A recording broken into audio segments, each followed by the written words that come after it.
Знаємо, що нашу програму дивляться у військових навчальних закладах, тож приємно усвідомлювати, що робимо внесок у освіту захисників України. З випуску ви дізнаєтесь, чому зупинився Миколаївський суднобудівний, скільки бронемашин «Козак-2» отримала армія, які кулемети вважають кращими на планеті, хто чекає на норвезькі ракетні комплекси на САМС, та який вантажний безпілотник випробовує Китай. Лише 10 років тому українська армія відмовилась від онуч. Тож не дивно, що коли почалася агресія Росії, на наших військових складах не було сучасних зразків спорядження, таких як термобілизна, чоботи з гортексом та кевларовими вставками, а також балістичні маски. Тепер вони є, і про останній елемент розкаже Геннадій Салівон. Очі – найуразливіша частина людського тіла. Втратити зір під час бойових дій неважко. Достатньо влучання маленького уламка чи шматка цегли, що вибило кулею, і боєць вже не боєздатний. Понад 100 років захисні окуляри використовують військові льотчики та водії техніки. Їх лінзи традиційно виготовлялися із скла і при аварії могли сильно пошкодити власника. Ситуація докорінно змінилася наприкінці ХХ століття. Лінзи як окулярів, що на мені, так і цієї маски виготовлені з надміцного полікарбонату. Вони витримують влучання уламків гранати F1, проте площа захисту у маски більша. На відміну від окулярів, балістична маска не призначена для постійного носіння. Її одягають безпосередньо перед активними діями або під час пересування на техніці. Решту часу вона зазвичай носиться на касці і захищена від пошкоджень чохлом. Незважаючи на витривалість полікарбонату до ударів, його легко пошкрябати. При використанні в АТО невійськових моделей наші хлопці інколи виготовляли чохол із шкарпетки. Більшість військових масок має у комплекті змінні лінзи. Жовті для похмурої погоди, димчасті для сонячної та прозорі. Я використовую прозорі, вони більш універсальні, в них можна і вночі працювати. До нашої армії балістичні маски надходили тільки в якості іноземної допомоги. Частіше ж купувалися волонтерами або самими військовими.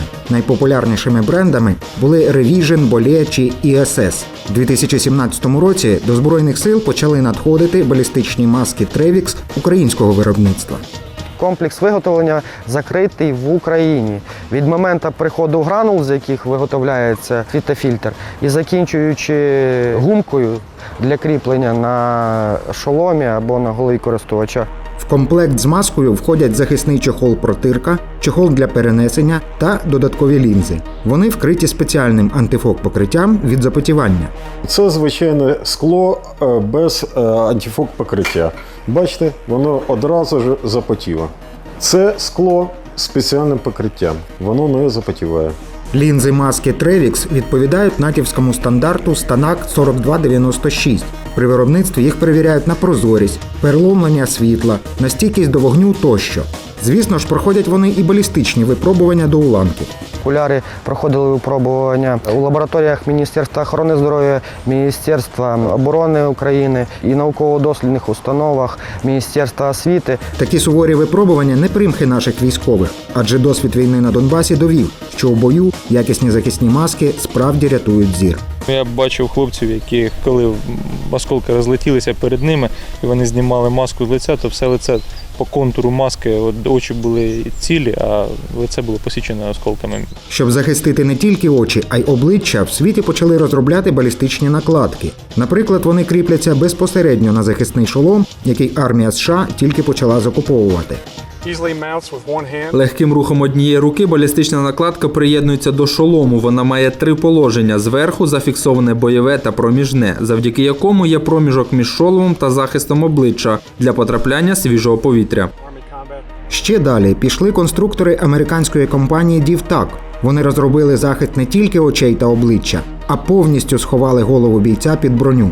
Ронін повністю закритий шолом з 7-мм балістичними накладками. Його лінзи для очей не запотівають завдяки оригінальній конструкції шолому.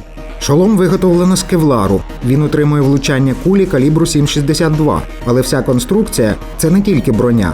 Ронін має систему кондиціювання, радіостанцію, GPS, інфрачервоний сканер та систему розпізнавання свій-чужий. Зараз його випробовує британський САС, а першими новинку оцінили в американській Дельті. Через футуристичний вигляд бійці назвали Ронін шоломом Боба Фета на честь герої саги «Зоряні війни». До вересня цього року держбюджет України отримав 10,7 мільярдів гривень військового збору. Цей показник на третину вищий, ніж за аналогічний період у 2016-му. Основною причиною є зростання зарплат та їх детінізація. От тільки кошти йдуть на загальний фонд бюджету держави, а не окремі військові статті. Так починаємо інформаційний блок. Нове держпідприємство «Електричні системи» запрацювало у тестовому режимі. Пройшовши навчання, 385 працівників виготовляють продукцію для американської Delphi Corporation. Водночас роботу Миколаївського суднобудівного заводу паралізовано через недофінансування крейсера проекту 1164 на 58 мільйонів гривень. Збройні сили України вперше замовили у Київського бронетанкового заводу партію бронетранспортера БТР-3Да. Зволікання було спричинене претензіями щодо бронювання та визначенням вартості. Завдяки дизелю Дойц та автомату Елісон 16-тонник розганяється до 104 км на годину. Бойовий модуль машини БМ-3М «Штурм-М». ПРАТ «Автокрас» випустив нову важку піротехнічну машину ПМВ для рятувальників. Науково-виробничий комплекс «Іскра» відвантажив армії дві перших станції РЕП Р-330УВ-1М та Р-330УВ-2М, що не мають аналогів у світі. А об'єднання «Практика» передало українському війську перші 10 бронетранспортерів «Козак-2». В рамках програми розвитку боєприпасної галузі йде закупівля обладнання для виробництва снарядів 100-155 мм. За словами заступника міністра економрозвитку, боєприпаси скоріш за все робитимуть на столичному «Артемі». Патрони ж калібрів 5,45, 14,5 мм вироблятимуть у фондах Міноборони. На це виділено 1,4 мільярда гривень.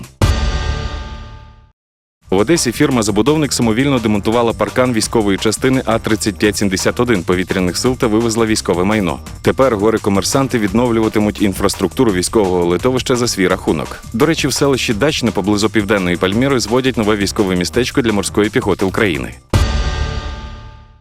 Командування ВДВ України обрало для беретів колір марун, що актуальний більшості десантників світу. Водночас розроблено костюм з нафто-оливо-водовідштовхуючого матеріалу для проведення навчань і ремонту бойових машин. До речі, частина рюкзаків, придбаних для Нацгвардії за корупційною схемою, в якій фігурує син міністра МВС Авакова, шилася за 60-130 гривень, а продавалася за 2799. Компанія Israel Weapon Industries вперше створила гвинтівку Тавор 7 у калібрі 7,62 на 51 мм. Раніше Bullpup ішов у трьох найпопулярніших калібрах і важив 3,9 кг. Водночас чеська компанія CZ продемонструвала карабін за $1049 зі складним прикладом під 9-мм пістолетний патрон Scorpion Evo 3 S1. Американські військові активно друкують вибухівку на 3D-принтерах і готують міні-фабрики зброї для бойових умов. Вони вже успішно випробували 40-мм гранатомет «Рембо» та інші друковані вироби. А фінська армія замовила у шведського СААБа додаткову партію нових протитанкових гранатометів NLAW. Турецька Нюроль Макіна спільно з узбецьким «Узавто» підписала меморандум про організацію виробництва 1000 бронемашин Ейдер Ялчин 4х4. У Бразилії тестують легкі неброньовані ударні повнопривідники «Чівунг», а спецназ та розвідка Західного військового округу Російської Федерації отримала 25 пікапів УАЗ «Патріот» зі станками під різну зброю. Армія Індонезії придбала у Бельгії 18 модернізованих 155-мм самохідних гаубиць М109А4БЕ. До того зразки американського виробництва модернізувалися компанією Rheinmetall. Самохідки мають покращену систему заряджання, що підвищують скорострільність до 3 пострілів за перші 20 секунд і 6 за першу хвилину. Індонезія уклала контракт з норвезьким Консбергом щодо постачання ракетного комплексу середньої дальності НАСАМ з вартістю $77 мільйонів. Дальність ураження системи в сучасній конфігурації 20-25 кілометрів. До речі, Литва нещодавно замовила 2 батареї ЗРК НАСАМС-2. Поставка систем запланована до 2021 року. Новий світовий рекорд побив американський безпілотник VA-001. 5 діб без посадки півтонник перебував у небі. Піднебесна провела перший випробувальний політ вантажного дрона AT-200 вагою 3,4 тонни. А Росія створила ударний безпілотний вертоліт SkyMach 3001 масою 800 кг і тривалістю польоту до 4 годин. У Британії після секс-скандалу на атомній субмарині HMS Vigilant 9 моряків звільнили через провал тесту на кокаїн. Китайці випробували підводний човен з магніто-гідродинамічною рухомою системою з надпровідними магнітами. А ВМС Індонезії прийняли на озброєння фрегат УРО під екіпаж 100 осіб та 20 десантників. Ще у 16 столітті були спроби створити вогнепальну зброю з барабанами. Безпосереднім попередником кулемета стала мітральєза. Це стріляюча чергами зброя з кількома стволами, що веде вогонь завдяки ручному приводу. Минуле століття, і такі зразки пішли далеко вперед. Тож до вашої уваги топ-5 сучасних кулеметів світу. Під час переходу Збройних сил Німеччини на натівські стандарти в якості прототипу єдиного кулемету був обраний МГ-42, так звана пилка Гітлера. Це прізвисько зброя отримала через надвисокий темп стрільби – до 1500 пострілів на хвилину. В 1958 році під назвою МГ-3 кулемет було прийнято на озброєння Бундесверу. Він вже мав калібр 7,62 на 51 НАТО. Модернізація приймача стрічки дозволила використовувати як розсипні стрічки, так і нерозсипні. Загалом МГ-3 отримав 61-ше вдосконалення. Автоматика використовує короткий хід ствола. Ствол в МГ-3, як у попередника, змінний. Заміна відбувається після 250 пострілів у високому темпі і триває не більше 10 секунд. В комплекті кулемета 2 затвори. Стандартний для темпу стрільби 1200 і важкий для темпу 800 пострілів на хвилину. Випуск МГ-3 вже припинено. Триває поступова заміна його на МГ-5 та більш легкі МГ-4. Окрім Німеччини, МГ-3 під різними назвами випускався ще у 8 країнах світу. Незважаючи на погані відгуки користувачів під час В'єтнамської війни, цей кулемет досі стоїть на озброєнні багатьох підрозділів, в тому числі і в Сполучених Штатах. В цій зброї розробники схрестили 2 вдалих німецьких зразка часів Другої світової. У автоматичної гвинтівки FGF-42 запозичили механізм перезаряджання з газовим рушієм, а у кулемета МГ-42 механізм протягування стрічки. Кулемет під патрон калібру 7,62 на 51 НАТО було прийнято на озброєнні армії та морської піхоти США у 1957 році. Модифікація М60Д встановлюється на сухопутну техніку, вертольоти й катери. Полегшена версія М60Е3 була прийнята на озброєння у 1983 році, а наступна Е4 у 1995. М60 має змінний ствол. Газовий механізм саморегульований з коротким ходом поршня. Стрільба ведеться з відкритого затвору тільки автоматичним вогнем. Темп стрільби – 550 пострілів на хвилину. Кулемет випускався 4 корпораціями в США, а також в Південній Кореї та Китаї. Розробка бельгійської компанії FN Herstal використовується та випускається багатьма країнами під різними назвами. В Бельгії це FN Minimi, в США М249. Основна відмінність – теплоізолюючий щиток над стволом. Як і в більшості кулеметів калібру 5,56х45, автоматика використовує відвід порохових газів з каналу ствола. До речі, він легко замінний та замикається поворотом затвору. Кулемет може прийняти як стрічку в коробках на 100-200 набоїв, так і магазин від М16. При використанні стрічки частина енергії газів йде на її просування, тому скорострільність вища при стрільбі з магазинів – до 1000 пострілів на хвилину. Це інколи призводить до затримок, коли пружина магазину не встигає швидко подавати набої. Існує багато модифікацій Мінімі. Вони відрізняються кріпленнями прицілів, цівками, прикладами та довжиною ствола. Хоча кулемет розроблявся як взводний, сьогодні він є скоріш зброєю відділення.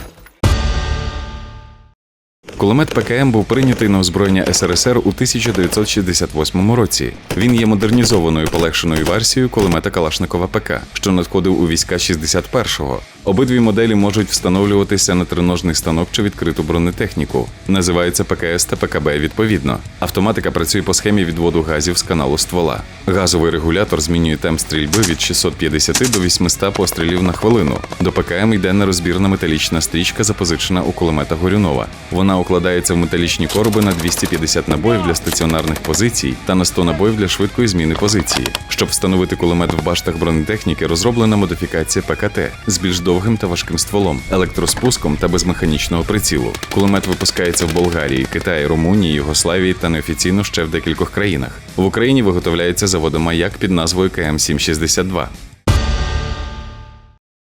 Кулемет Негев під патрон 5,56х45 з усіма ознаками є ручним. Проте ізраїльські конструктори намагалися зробити його максимально універсальним. Він може встановлюватися на станок або на техніку. В зброї можуть використовуватися як розбірна стрічка на 150-200 набоїв, так і магазини під гвинтівки Галіл на 30-50 набоїв.